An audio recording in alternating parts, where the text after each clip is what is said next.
gente, estamos aqui pela TV Horizonte, a TV de Nossa Senhora da Piedade, a nossa padroeira, é isso aí. E transmissão ao vivo pelo YouTube e pela TV Horizonte Oficial.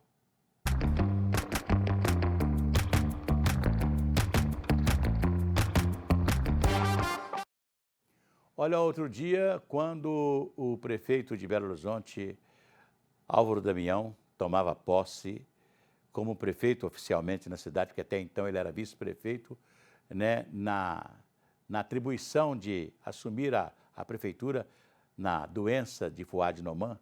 Com a morte do prefeito Fuad Noman, ele teve que assumir a prefeitura oficialmente como prefeito da cidade.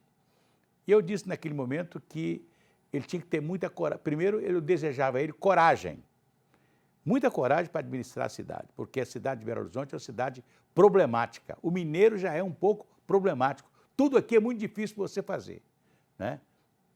Tudo de novo que pode acontecer em Belo Horizonte é difícil. Eu fico me lembrando aqui quando tinha que fazer o carnaval.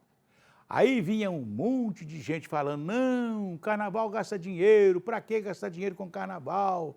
Vão fazer outra coisa e etc tal. Você ia fazer forró de belô? Não, vão gastar dinheiro com forró de belô para quê? E não sei o quê e tal. Vai fazer qualquer tipo de obra para melhorar o trânsito da cidade? Não, fica fazendo obra para o carro, não sei o quê e etc e tal. Então, o sujeito tem que ter coragem para enfrentar os problemas da cidade.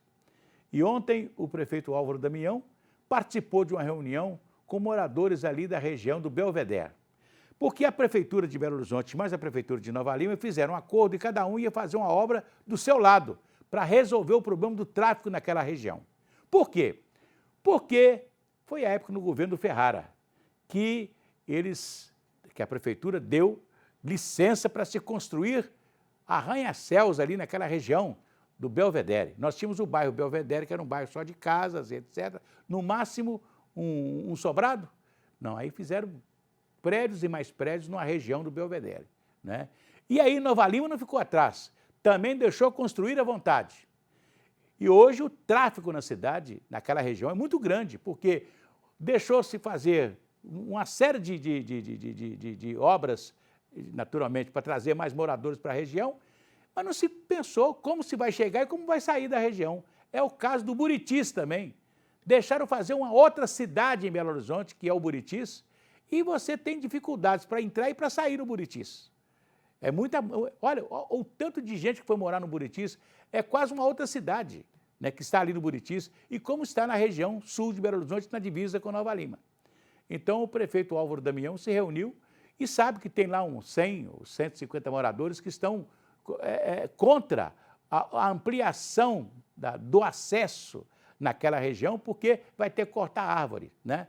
Nós temos ali o chamado Lagoa Seca, que tem mais árvores na Lagoa Seca e tal, e vai precisar de cortar árvores da Lagoa Seca para ampliar, né, a saída e a entrada ali naquela região. Aí ele foi taxativo, vamos cortar, para cada árvore que nós cortarmos, nós plantamos 5, né? Mas vamos ter que fazer a obra é necessária.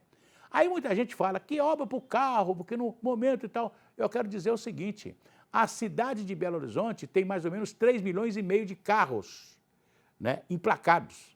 Cada carro paga mais ou menos, entre de um para o outro, R$2.000, R$2.500 de IPVA por ano. E a metade desse IPVA fica na cidade, a cidade ganha com carro. Então ela tem dinheiro para tocar obras, né, para melhorar o tráfego da cidade. E eu até falei com o prefeito Álvaro Damião, disse, olha, tem que ter coragem para fazer certas coisas. Por exemplo, eu vou tirar a ciclovia que tem na rua São Paulo. Para que ciclovia na rua São Paulo, ali no centro da cidade? Que dá um maior problema para o tráfego, porque você fez a ciclovia, não passa nenhuma bicicleta e o tráfego está congestionado. Então, tem que ter coisas, tem que ter coragem para fazer, né? É isso aí, o André Santos. Boa tarde. Concordo em número general. Assim, eu lembro muito bem, a primeira vez que eu vim aqui em Minas Gerais foi em 1995 e fui para visitar Nova Lima. Tinha nada ali no Belvedere. É você só tinha o BH Shop, Milton Campos, observatório ali em cima, mais nada. Biocó e acabou.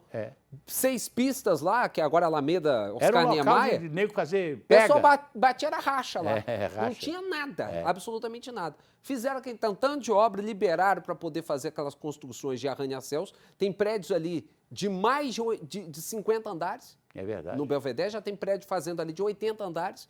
E aonde que esse pessoal vai sair? Vai sair de ônibus? De metrô? Não tem. O transporte público é horroroso. Aliás, vai ter que andar de tem um carro. projeto para ter uma linha de trens entre o Belvedere e Betim, né? Que a linha está pronta. Né? Passa ali pelo ramal Águas Claras, Ramal né? Águas E tem Claras parte que deixaram tá lá. a pessoa ocupar e está lá em cima da linha. Tá lá. Então, é só você fazer, inclusive, fazer essa E vai essa até linha. Santa Luzia também, essa mesma linha. Pois é, esse mesmo se ramal. quiser.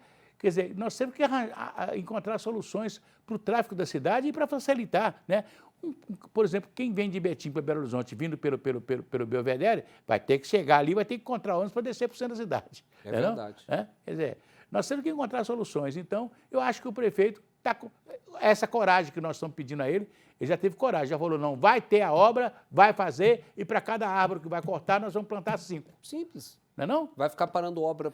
Aquela história. A gente sabe que é importante, Belo Horizonte já foi chamado de cidade-jardim, a gente sabe disso, né? Mas tem coisas que tem que ser feita e é inadiável. A situação no Belvedere é inadiável. O mesmo viaduto que ultrapassa a 356, que vai dar direção a Rasgabalha, é o mesmo viaduto que eu conheci lá em 1995, nós claro, estamos em 2025. não teve nada, né? 30 anos depois, o que foi feito de na- obra viária ali? nada A foi única feito. que foi feito foi Vitor Penido fazendo a duplicação da MG30 indo para Nova Lima. Isso, Mais foi, nada. foi. Mais Ele nada. fez a duplicação e iluminou a MG30, né?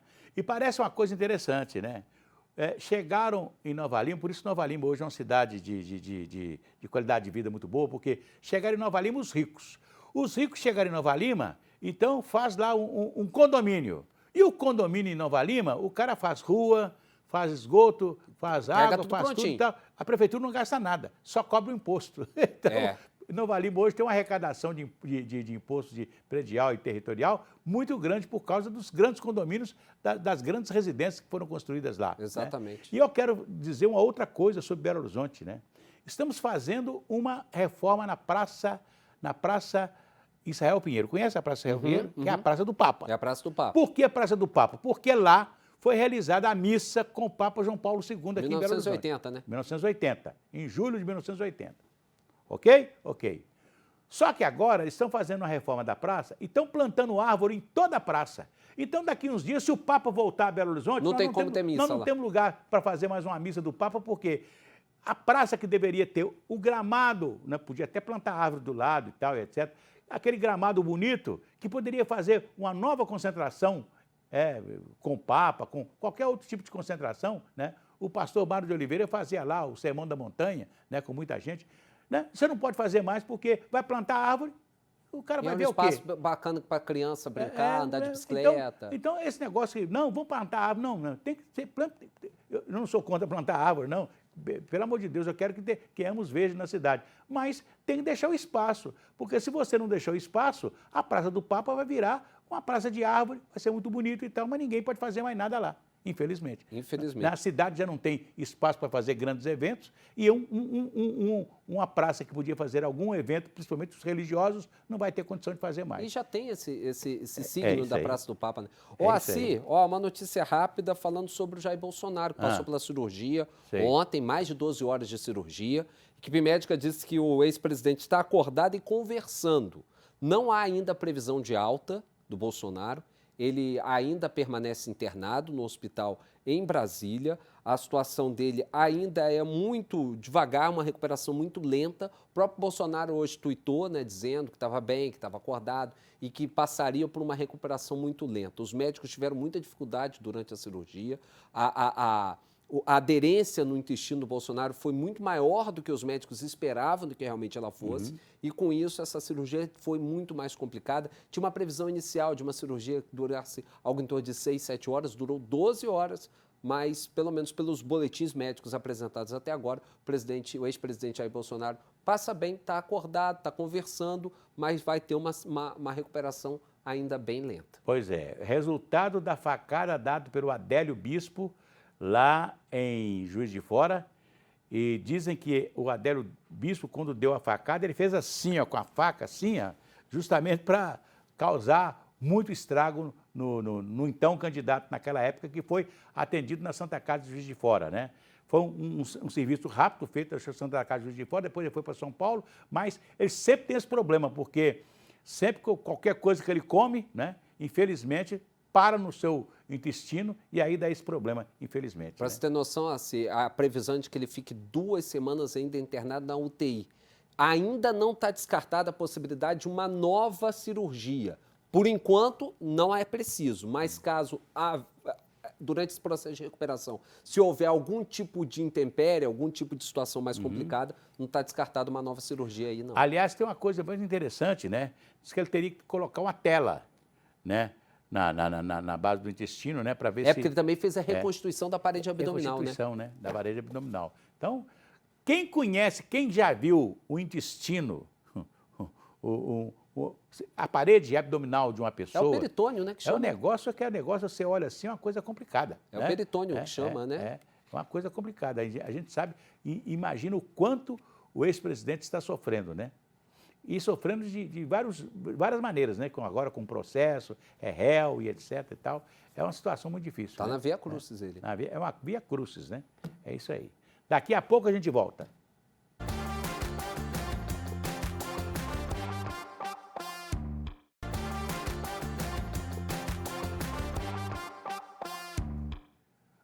Voltamos aqui pela TV Horizonte, a TV de Nossa Senhora da Piedade. São 17 horas e 14 minutos, né? Olha, a devoção dos fiéis marcou o Domingo de Ramos ontem, nesse início da Semana Santa. Teve procissão, bênção de ramos e até a apresentação de uma obra de arte especial. A repórter Erlane Grace acompanhou tudo isso. Erlane. A Semana Santa começou e aqui na Catedral Cristo Rei, em Belo Horizonte, centenas de fiéis participam da celebração do Domingo de Ramos, um momento de muita fé e tradição. Com os ramos nas mãos, os fiéis celebram a entrada triunfal de Jesus em Jerusalém. A missa, presidida pelo arcebispo metropolitano de Belo Horizonte, Dom Valmor Oliveira de Azevedo, traz palavras de reflexão, fé e esperança para milhares de católicos. A mensagem do Domingo de Ramos é um grande convite a seguirmos os passos de Jesus, com coragem, com destemor, para aprendermos a lição verdadeira do amor que Ele nos dá, obedecendo ao Pai, se oferecendo no alto da cruz para nos salvar. Portanto, um convite a seguir Jesus com coragem e com alegria, para que a vida seja mudada e nós possamos ser instrumentos do amor de Deus neste mundo.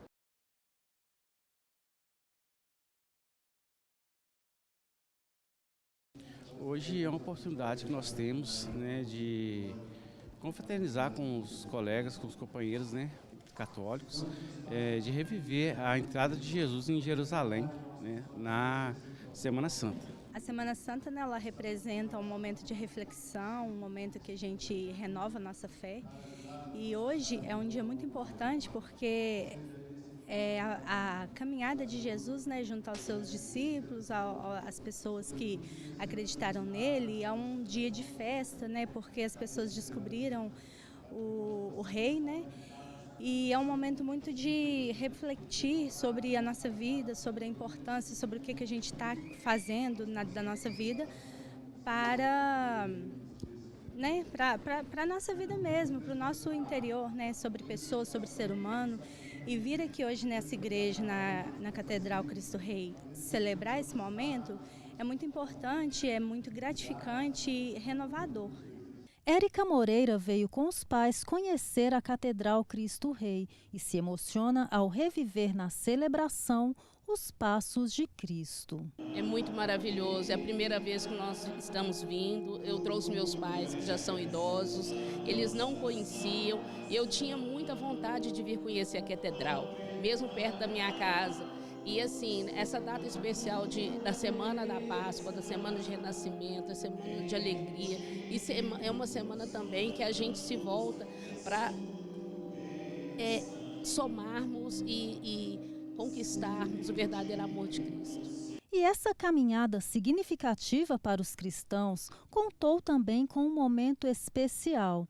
A obra do artista Oscar Araripe foi abençoada pelo arcebispo Dom Valmor e agora integra o acervo da catedral.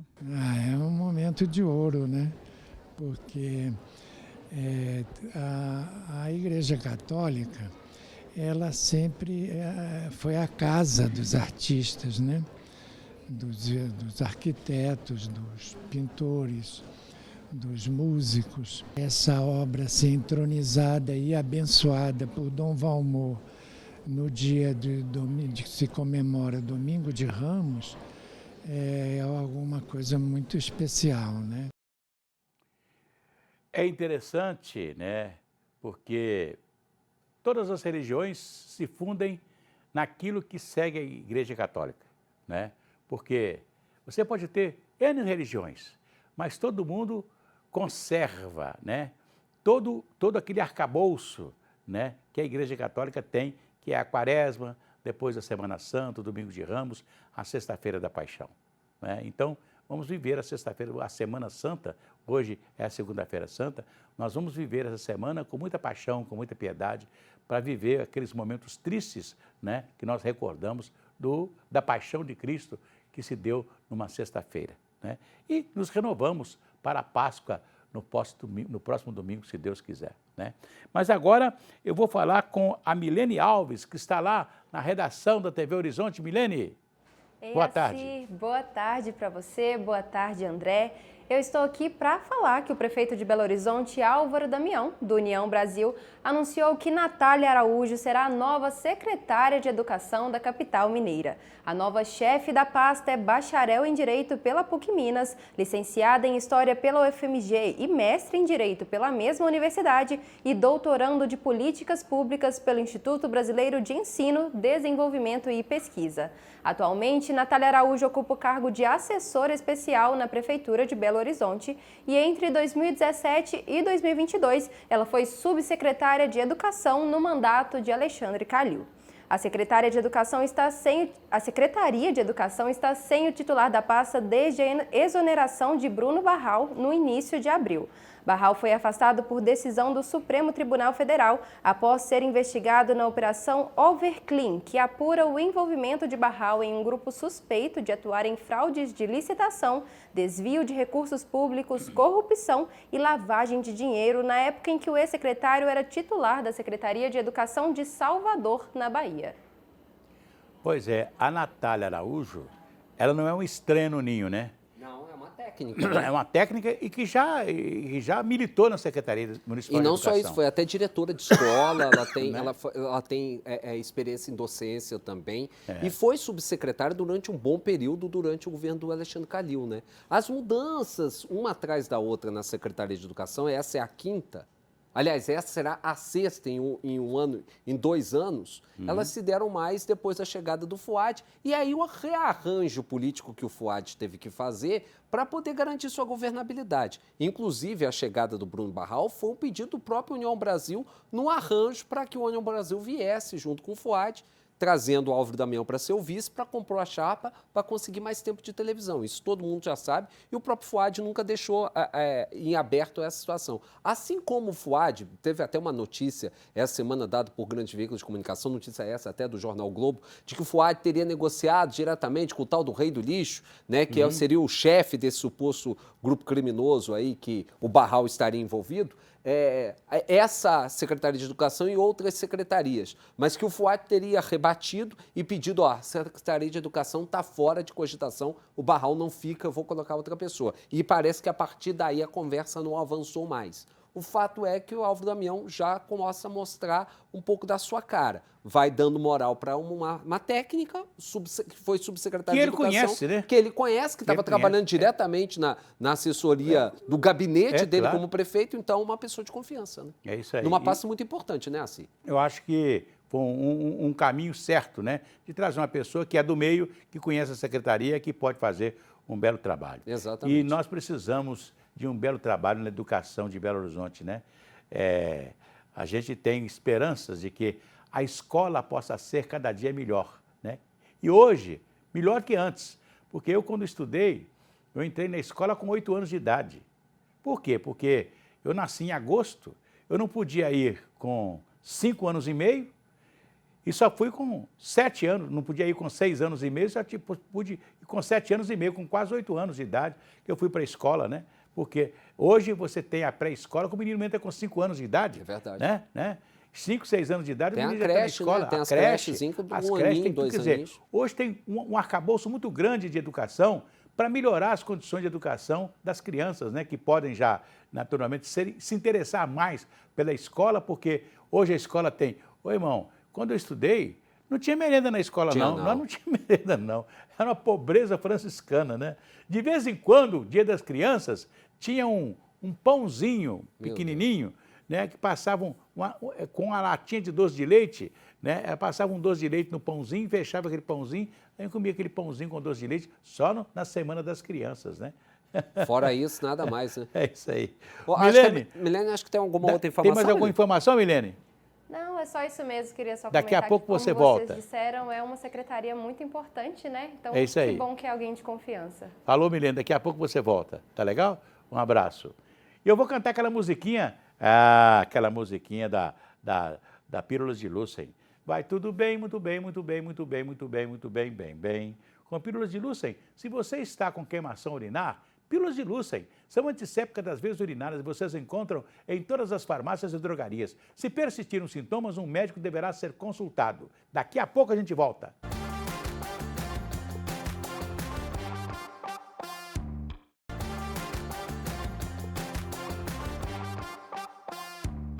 Conheça a Oral Sim.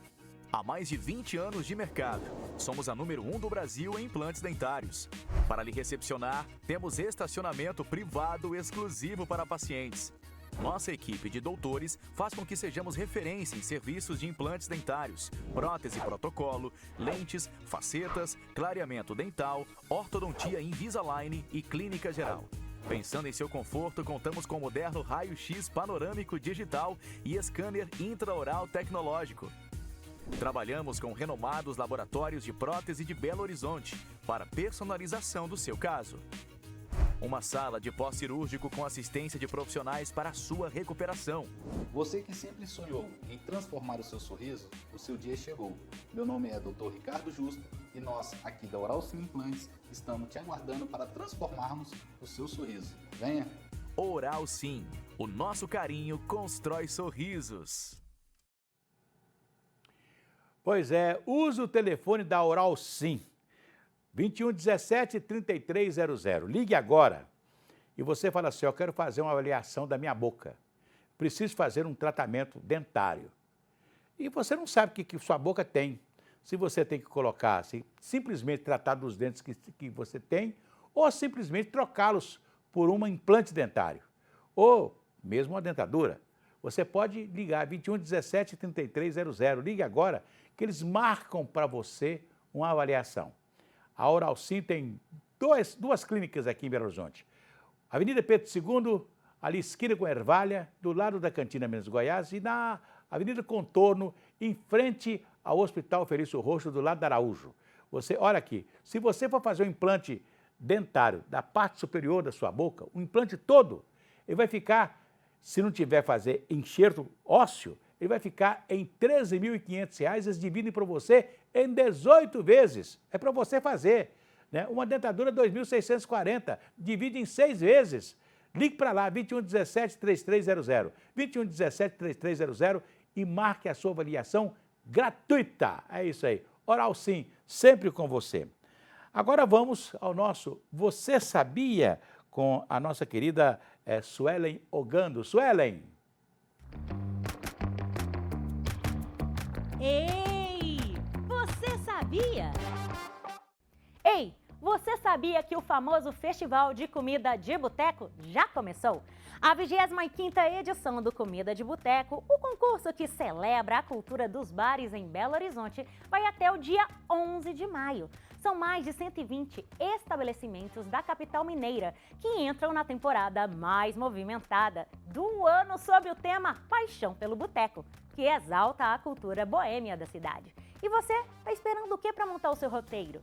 A mais disputada está pelo título, gente, de melhor boteco da capital e é feita por você como jurado. É isso mesmo, quem visita os estabelecimentos participantes podem aprovar os pratos criados, especialmente para o concurso, e ainda dar até as notas para atendimento, ambiente, higiene e, claro, para o sabor.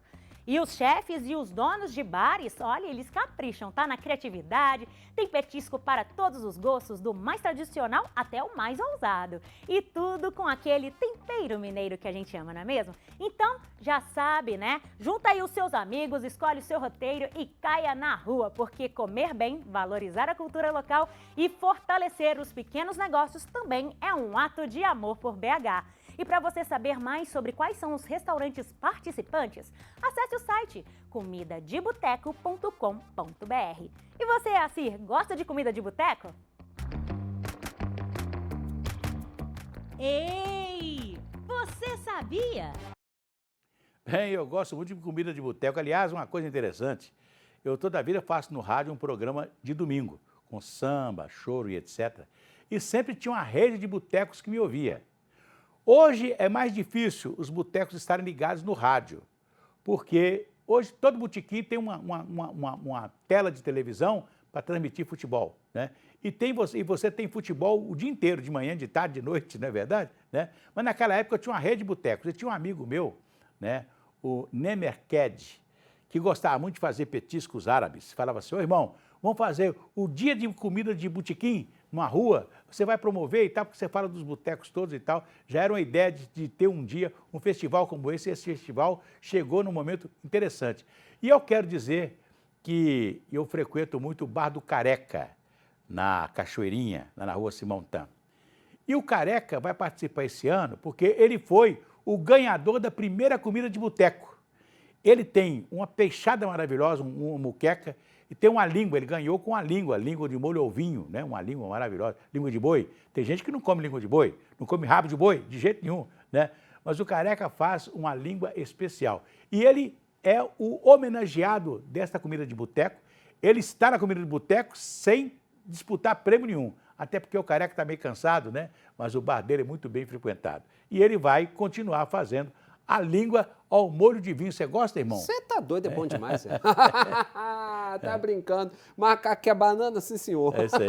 Aliás, um dia eu fui fazer uma língua para uma família que nunca tinha comido língua de boi, né? E eu preparei a língua, limpei a língua toda e tal, cozinhei a língua, depois cortei, dei uma cozinhada na língua com um pouquinho de sal, depois cortei assim, bifinhos, né? E fizemos no molho de vinho, né? Ficou... Aí todo mundo falou assim: gente, língua é isso? Que gostoso. Mas quando o cara fala língua de boi, ninguém quer comer, né? Ninguém quer comer. Dá trabalho, né, assim, para poder fazer. Dá trabalho. E tem que saber fazer, senão fica borrachuda, né? É verdade. Tem que saber certo o tempo do cozimento. Assim, olha só, uma notícia que surgiu agora à tarde, o Tribunal de Contas do Estado deu 10 dias para o governo Romeu Zema esclarecer as concessões das rodovias do Vetor Norte aqui da Grande Belo Horizonte. Quais rodovias são essas? A MG-010, a MG-424 e a LMG 800. O pedido foi feito pelo relator, pelo conselheiro do Tribunal de Contas do Estado, Agostinho Patrus, ex-presidente da Assembleia Legislativa de Minas Gerais. E que sempre foi contra o Zema, exatamente, né? durante o período que Aliás, esteve à frente do Legislativo, era brigado com o Zema. Uma coisa interessante, quando o Zema despontou na política mineira para ganhar o primeiro turno das eleições, o primeiro deputado que aderiu à campanha de Zema no segundo turno foi Agostinho Patrus. E depois ele teve outro entendimento, naturalmente, um outro comportamento com respeito ao governador Zema. Chegou a pleitear ser candidato. O Zema, como qualquer cara que nunca passou pelo parlamento e vai direto para ser prefeito ou para ser governador, presidente da República, tem dificuldade. A Dilma, por exemplo, não passou pelo parlamento, então ela teve dificuldade, não? Teve dificuldade de trabalhar com o parlamento. O Zema é a mesma coisa, tem dificuldade para conversar com o deputado, porque ele não passou nem uma Câmara de Vereadores e nem deputado estadual. Exatamente. Né? Então ele não teve convivência parlamentar, não? Então tem algumas dificuldades. E o Agostinho Patrus foi praticamente opositor dele. Agora, o negócio é o seguinte, você conhece São Paulo? Conheço. São Paulo, você está dentro da cidade de São Paulo, quando você entra numa rodovia, já tem um pedágio. O Rodoanel de São Paulo todo você tem que pagar pedágio. Tem que pagar pedágio. Pagar pedágio, para você ter uma boa rodovia, por exemplo, essa rodovia MG10, que sai de Venda Nova e vai lá para o aeroporto de Confins, até uma parte que era todo de cimento armado, até um pedaço de cimento armado, um pedaço de asfalto, tudo mal feito, né? Eu acho que tem que ter, pode ter realmente... Era tipo freeway, né? Era tipo Via Expressa freeway. mesmo. Agora, você tinha que fazer como eu vi nos Estados Unidos. Você passa, por exemplo, num pedágio, que ele é R$2. Lá mais para frente é 5. Mais para frente pode ser 10. Quando você chega, por exemplo, a MG10, que vai para Serra do Cipó, depois de Lagoa Santa, ela pode ter um pedágio maior, porque ali precisa de uma duplicação, rapidamente. O pessoal está gastando 4, 5 horas para voltar Para voltar de lá e para chegar lá na no Serra final do de Cipó, semana, não? né? Então, eu acho que tem certas coisas que você tem nem tanto ao céu, nem tanto à terra. Mas que você nem tanto ao mar, nem tanto à terra, né? Mas você tem que saber, eu acho que o governador Romeu Zema vai informar naturalmente ao Tribunal de Contas. Até né? porque foi feito o pedido de envio de documentações e informações complementares sobre esse modelo de concessão dessas rodovias. O Agostinho Patrus foi nomeado relator de um processo que foi movido pelo bloco de oposição ao governo do Zema e enviou esse despacho para a Secretaria de Estado de Infraestrutura e Mobilidade, a chamada CEINFRA, nesta segunda-feira. Agora, o secretário de Estado, o Bruno Barros, vai ter 10 dias para enviar essas documentações e prestar os devidos esclarecimentos sobre o processo. Se não fizer, o TCE diz que vai aplicar multa. O fato é que quer ter maior entendimento para dar um parecer ou não. Até porque o presidente do TCE é um líder de oposição, né, histórico, que é o Durval Ângelo. Exatamente. Né? E tem agora o relator, aquele que vai fazer o Agostinho Patrus. O Agostinho Patrus, né? Outro histórico. Outro histórico também contra o Zema. Então, o governador Zema está apertado, mas eu tenho a impressão que o secretário dele vai sair bem, né? Vai informar direitinho, inclusive se dispor a ir lá para... Até o próprio prefeito Álvaro Damião também falou da possibilidade de se conversar na parte de Belo Horizonte, ver se assume o espaço. Olha aqui. Vai ter muita discussão. O mineiro, você sabe como é que você negocia com o mineiro? Você vai vender uma coisa que custa, por exemplo, R$25 mil, ou 25 cruzeiros, R$25, né? Você vai com R$25, você pede 50. Aí o mineiro, não, você vai fazer um precinho especial, então aí você chega até o preço que você ia vender de R$25. Joga para cima para depois conseguir o que você quer. Então o que o Zema tinha que fazer? Julgar o pedágio para cima, todo mundo e tal, depois ele baixa o pedágio e chega naquilo que ele queria. O fato é que o governo do Estado, vai ser difícil o governo do Estado recuar nessa posição, porque já é uma posição colocada, já é uma posição aplicada para o governo do Estado em outras situações, em outras rodovias, e é visto pelo governo como uma única solução. Eu acho, por exemplo, que a 381, a rodovia que vai para São Paulo, a 381, que é a Fernão Dias, você podia pagar um pedágio por exemplo, entre Contagem e Betim, pagar um outro pedágio entre Betim e Igarapé, sei lá. O primeiro pedágio é só lá depois de Itatiaiuçu, né? Itatiaiuçu, né? Você anda, você passa você sai de Belo Horizonte, com Contagem, Betim, São Joaquim de Bicas. Igarapé, e só vai pagar pedágio lá em Itatiaiuçu, na quinta cidade, não? Passa um pedaço de estrada até perigosa também, né? Podia ser uma... Aliás, nós precisamos ali naquela região de fazer um túnel entre Igarapé e do outro lado, que vai sair, Rio Manso, que pertence a Rio Manso, né? Na Serra de Igarapé, debaixo da serra, fazer um túnel ali para tirar aquela subida de serra, aquela subida de descida, que é perigosa, não é não? Agora, para isso você tem que pagar um pedágio. Infelizmente, nós não pagamos. E é bom a gente lembrar que, devido a toda a negociação que o governo do Estado está fazendo, da renegociação com o governo federal, uma das colocações é dificuldade até mesmo para fazer investimentos. Então, o governo do Estado está buscando a iniciativa do problema maior que, segundo o próprio governo, tem, que é negociar essa dívida, né? É isso aí. Como o governo não é um péssimo empresário, que o governo podia ele mesmo cobrar, né? Pelo DR, cobrar a hospedagem, o DENIT, etc., mas entrega para iniciativa privada. Mas agora eu volto lá para a redação da Rede Catedral, onde está a jornalista Milene Alves. Milene. Ei, Acira, agora uma boa notícia no combate à chikungunya, doença transmitida pelo mosquito Aedes aegypti. A Anvisa, a Agência Nacional de Vigilância Sanitária, aprovou o registro definitivo da vacina desenvolvida pelo Instituto Butantan, em São Paulo, contra a doença. O desenvolvimento do imunizante foi realizado em parceria com a farmacêutica franco-austríaca Valvena. Estudos clínicos feitos com adolescentes brasileiros mostram que após a aplicação de uma dose da vacina, foi observada a presença de anticorpos e neutralizantes em 100% dos voluntários que já tinham sido infectados com a doença e 98% dos que não tiveram contato com o vírus. Os estudos também demonstraram que a proteção foi mantida em 99,1% dos jovens após 6 meses de aplicação do imunizante.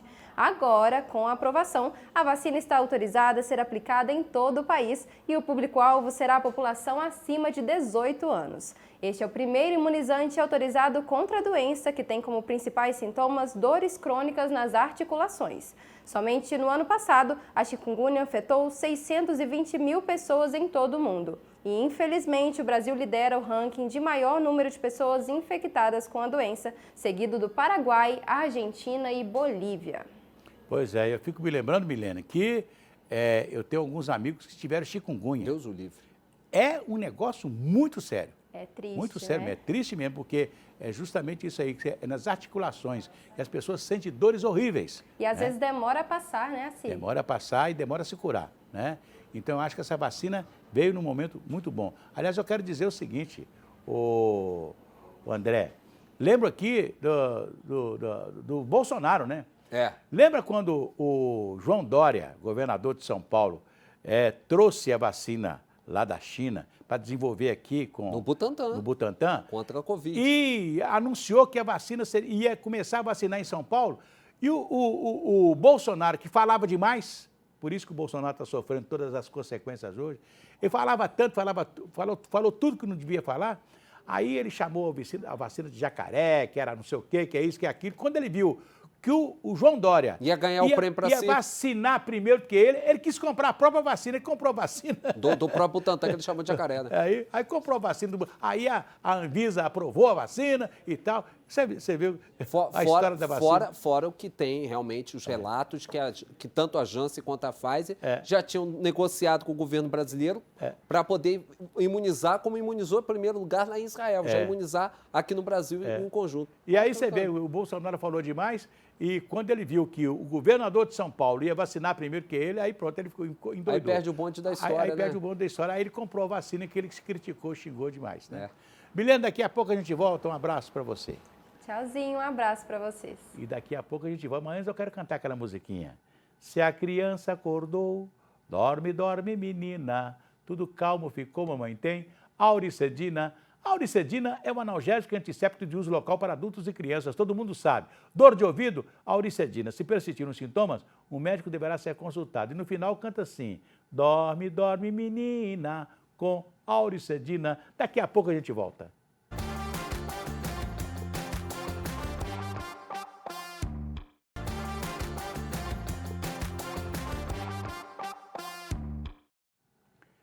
Voltamos aqui pela TV Horizonte, a TV de Nossa Senhora da Piedade. A Isabela Hoffmann está conosco aqui e agora vai falar sobre autoestima. Isabela.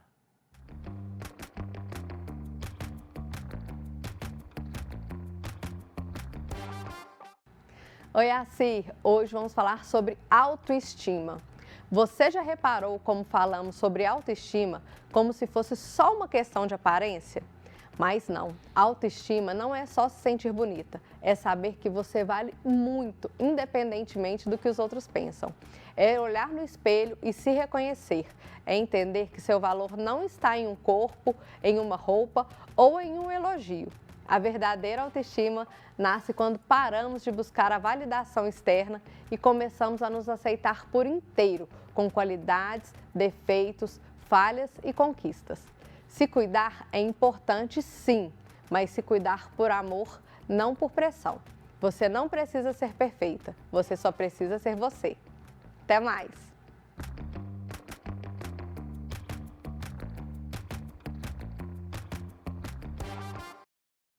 Pois é, dizem que ninguém é feio, né?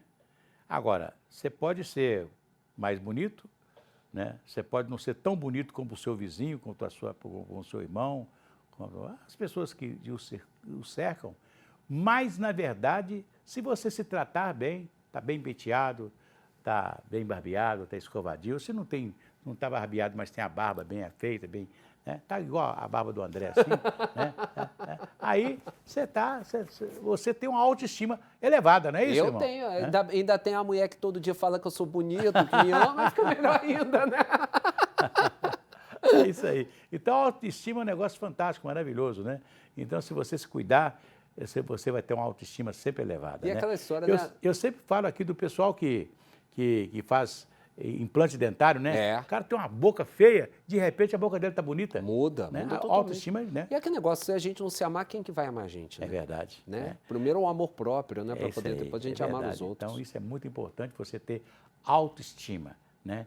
Pensar em você. Claro que a gente tem que pensar no próximo, a gente tem que pensar no seu irmão, no seu vizinho, né? Mas pensar que você tem que ter uma autoestima elevada andando, né? Você pode ser o sujeito mais pobre do mundo, mas se você estiver arrumadinho, estiver com a roupa simples, mas arrumadinho, limpinho, etc. tal, a sua autoestima é outra, né? As pessoas te recebem com mais alegria, com mais atenção. É isso, André? Com certeza. O que nós temos de novidade agora? Infelizmente, triste, uma né? notícia muito triste. Morreu na noite desse domingo, dia 13 de abril, no pleno domingo de Ramos, aos 61 anos, o Dom Geraldo de Souza Rodrigues, bispo da Diocese de Januária, lá no norte de Minas Gerais. Dom Geraldo era natural da cidade de Ponto Firme, na zona da Mata Mineira, e foi ordenado bispo por Dom Ayrton José dos Santos no dia 27 de janeiro de 2024. Ele estava internado. Dom Ayrton, bispo de Mariana. Exatamente. Né? Ele estava internado no Hospital Mater Dei, né, já há um bom tempo, para fazer um tratamento. Ele estava com um diagnóstico de câncer nos rins, estava se tratando, né, e infelizmente acabou não resistindo e falecendo, nos deixando nesse domingo de Ramos. E vai ser sepultado naturalmente em Januária? Não, na verdade ele vai ser sepultado na cidade natal dele, Ponto Firme, que também fica na região da Arquidiocese de Mariana. Né? A chegada do féretro está prevista para acontecer agora à tarde, né, na cidade. Vai ter uma missa de corpo presente e a partir daí... Quem sabe ele vai ser velado em Ponto Firme e depois sepultado. Porque se ele é bispo, ele vai ter que ser sepultado na igreja, na catedral lá de Januária, não? A informação que a gente tem inicial é que vão ser feitas várias missas, né? Amanhã e na quarta-feira, e depois ele vai ser sepultado no próprio cemitério de Ponto Firme, pelo menos pela informação inicial da nota que foi fornecida pela própria Arquidiocese de Mariana. Beleza. Olha aqui, eu quero até lembrar que nesse 21 de abril, né, a cidade de São João del Rei vai fazer uma cerimônia para lembrar a morte de Tancredo Neves no dia 21 de abril. Uma coisa interessante, né, que marca muito os mineiros, né? 40 21 anos, de abril morreu, 21 de abril morreu Tiradentes, 1792, né? Na Praça da Lampadosa, no Rio de Janeiro. Quando eu vou ao Rio de Janeiro, eu gosto de visitar esses locais que a gente ouviu quando criança, Praça da Lampadosa e tal. A Praça da Lampadosa está lá, onde o nosso Tiradentes foi sacrificado, né? Em nome da liberdade, né? Que nós lutamos pela liberdade daquela época, né? E 21 de abril, além de Tiradentes, teve a inauguração de Brasília. 1960. Inaugurou Brasília no dia 21 de abril de 1960. Outro mineiro, né? Outro mineiro. Interessante. Teve uma cerimônia, eu lembro muito menino, eu tinha, em 1960, eu tinha meus 12 anos, né? E lembro muito bem que houve uma cerimônia transmitida pela Agência Nacional daquela época, e as comunicações eram difíceis, né? A Agência Nacional transmitiu de Brasília, né, a transferência dos 3 poderes do Rio de Janeiro para Brasília, né? Foi às 9h30 da manhã, né? Depois teve uma missa, teve uma orquestra que tocou com a música do Tom Jobim. Ele e Vinícius de Moraes fizeram, né, uma música fantástica para tocar no dia da inauguração de Brasília, né? Então, Brasília foi inaugurado no dia 21 de abril de 1960. E o nosso Tancredo Neves faleceu no dia 21 de abril de 1985. Você veja como é que são a coincidência das datas marcante para os mineiros, né? E completando 40 anos exatos. 40 anos exatos, né? Do então presidente da República, né? E vai acontecer lá em São João del Rei a reinauguração, a reabertura, porque estava fechado por falta de dinheiro, de patrocínio, estava fechado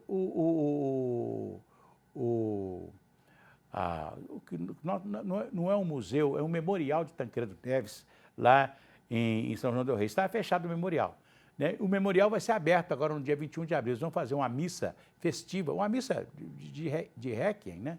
que vai ser celebrada lá na igreja de São Francisco, que era a igreja que o Tancredo frequentou, era da Irmandade de São Francisco, né? Foi sepultado lá no cemitério de São Francisco, o mausoléu dele está lá, né? E depois de uma missa e uma visita ao mausoléu, eles vão reinaugurar a reabertura, né, desse espaço cultural muito grande, que é o Memorial de Tancredo Neves, né, lá na cidade de São João del Rei. Então, nós teremos, além da cerimônia de 21 de abril, que esse ano parece estar um pouco esvaziada. Segunda-feira, né? Parece que o Zema, ele é muito entusiasta dessas coisas da tradição mineira. Da medalha Tiradentes. A medalha de Tiradentes, 21 de abril. Sempre nós tivemos uma festa muito grande em Ouro Preto. Parece que ninguém fala, ninguém comenta, né? Nós estamos falando muito mais da Semana Santa em Ouro Preto do que o 21 de abril. E o 21 de abril em São João del Rei vai ser comemorado dessa maneira, com essa missa e a reabertura do Memorial Tancredo Neves. Vai ser muito bom.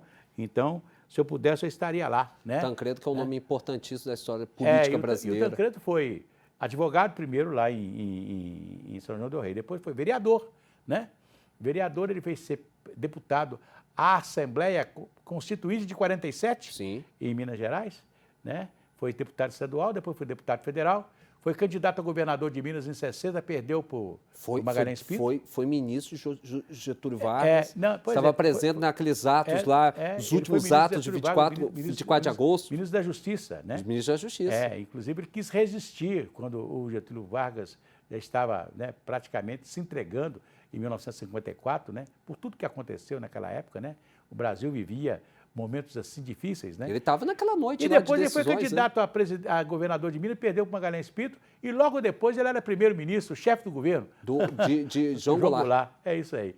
Então o Tancredo teve e depois foi governador de Minas, que era o sonho dele, e ficou pouco tempo, porque ele teve que se candidatar à presidência da República, né? Mas vamos sempre lembrar dos nossos heróis, das figuras políticas que deixaram um rastro de coisas boas para a gente, e uma história que a gente sempre tem que lembrar dela.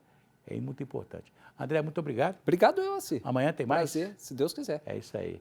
Agora nós vamos embora e lembrar com vocês que nós teremos o Placar Horizonte a partir das 19 horas com o Leonardo Ângelo. Tá legal? Tá bom o programa, tá uma beleza. E agora nós vamos rezar juntos com Dom Valmor, porque chegou a hora de nós falarmos de Mãe Maria. Até lá.